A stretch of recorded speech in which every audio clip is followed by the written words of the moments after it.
Plutarch tells us that the Athenian statesman Aristides was chosen to the charge of the public revenue, and that he made it appear that not only those of his time, but the preceding officers had alienated, which is to say stolen, much treasure, and especially Themistocles. And regarding the filching of Themistocles, Plutarch cites what must have been a verse from the comic poets: "Well known he was an able man to be, but with his fingers apt to be too free." And Plutarch continues to tell us that the party of Themistocles resented to be exposed as thieves.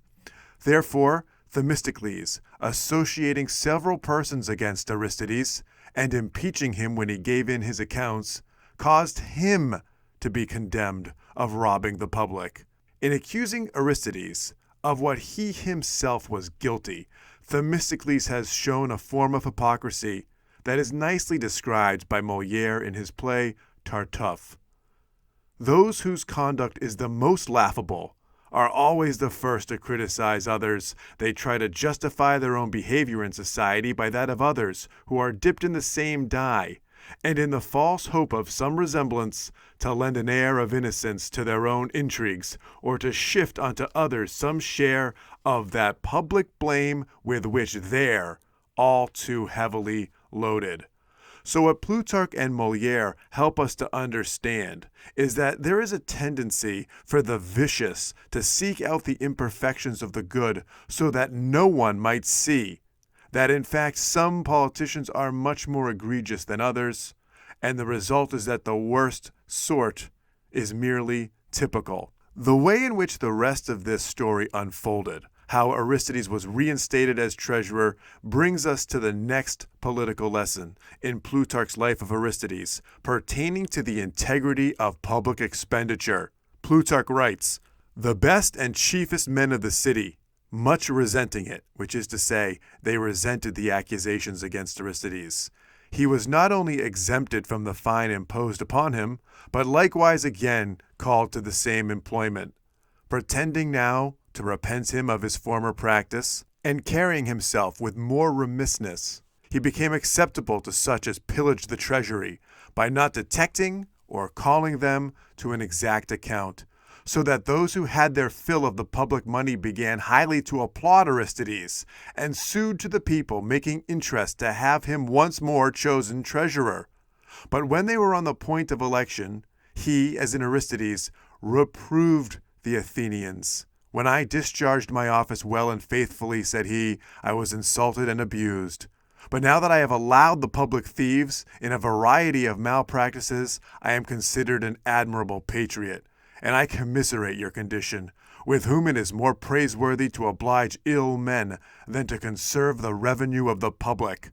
What underlies the story is that the people of Athens must have thought that the theft of public money was only a secondary concern, and in reality, it usually is only a secondary concern. I think any objective observation of the world we live in will notice that we are not interested in monitoring government expenditures, or in Plutarch's words, not detecting or calling them to an exact account. We don't care about this. And Aristotle states in his Athenian constitution, as though he doesn't expect us, his readers, to see this as a problem.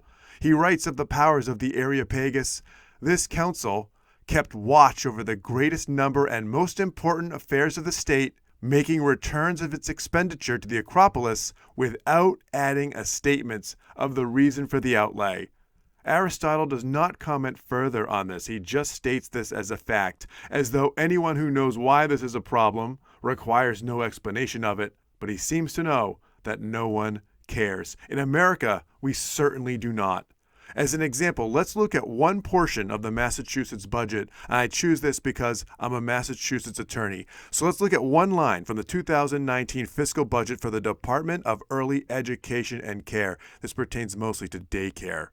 $30 million is outlaid under the heading of quality improvement. Now, the description of quality improvement on the website says, "Funding may be used to incentivize public-private partnerships, and additionally, preference shall be given to partnerships serving high percentages of high needs students. So this $30 million is distributed directly to private individuals and corporations who have a partnership with the department, which is to say, private enterprise, which has a relationship with the state, and the word preference is in there. That's great. So what is a high percentage? And what are high needs? It's not even worded as special needs. That would be a phrase that has more meaning to most of us. What are high needs? But even if we thought we understood this phrase, it just says preference is supposed to be given. This is the language of a polite suggestion rather than the force of law. It grants to the department the discretion to distribute these funds as they see fit. Indeed, the other purpose of this spending is to incentivize private business to have a working relationship with them, the state.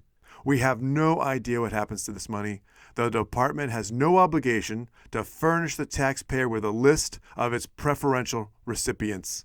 And this is just one line in the Massachusetts budget. We don't ask where our money goes. And as we can see from Plutarch, the ancient Greeks were no better than us in this regard, for Aristides exposed past and present public theft, and the people sided against him.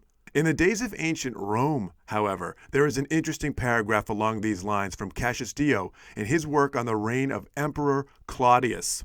He writes, "After banishing the governor of one of the provinces for venality," this word implies bribery, "the emperor confiscated to public uses all the profits which the man had made while in office, and in order to prevent such officials from eluding those who wished to bring them to trial, he would not give anybody an office immediately after his retirement from another."